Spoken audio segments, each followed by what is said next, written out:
all snow. See you later out here. Chở At the Melanie đi school. đây kia nè. Đó, chở đây Melanie. GFF. Ừ. GFF.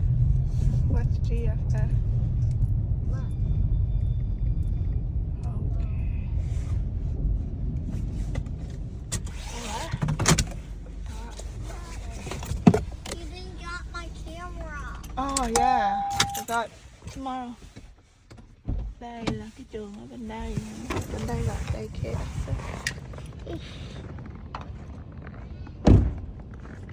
Đấy. Ô wow, trắng không? Bây giờ là nói gì?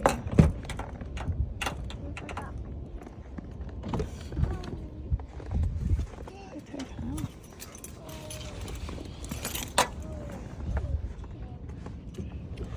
Ngoài vẫn còn nè. Rồi xuống đi. Xuống.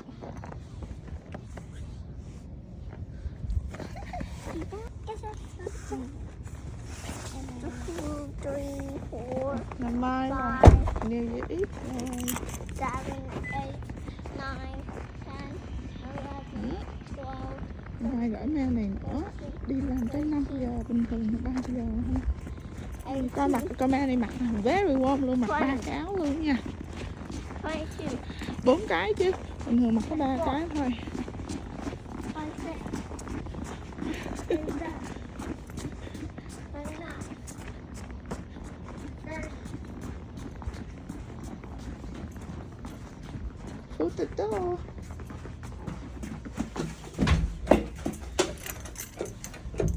Lắc rồi đây hay.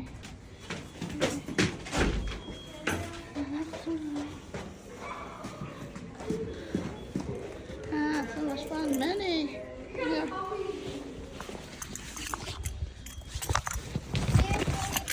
There's so many people that aren't Kiss Care. Yeah. Rồi mở lệnh này ra. Told you Kiss Care's fun. Yeah. And there's lots here. Free time, we're gonna make lunch. We're gonna make what food? Yeah. We're not going anywhere. Yeah. 5 đồng của con này nè nha. Here $5. I'll show you. Music. Yeah, I'll show you. We're gonna scale them. Don't tell anyone, okay? Okay. What? Your money. Because you're gonna go out today. What should I gonna do? You wanna buy something? If you want to, okay? Okay. Ding ding ding ding. How is that here? She'll be here soon.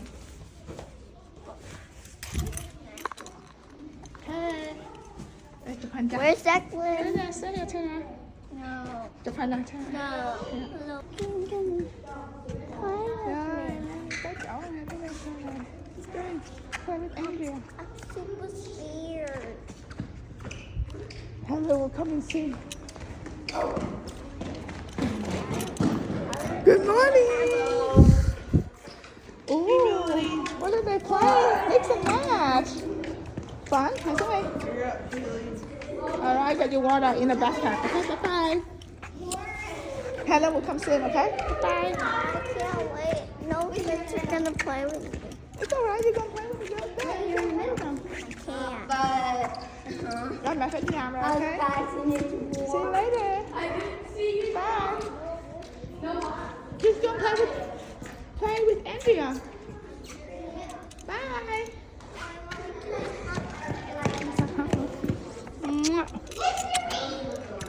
Okay, bye-bye.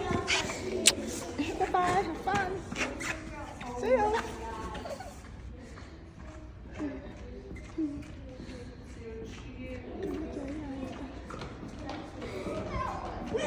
It's impossible.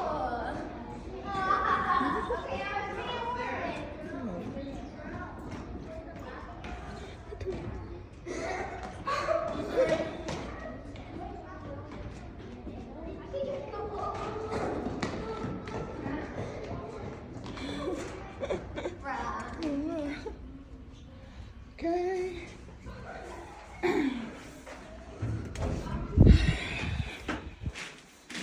Đây cả nhà ơi.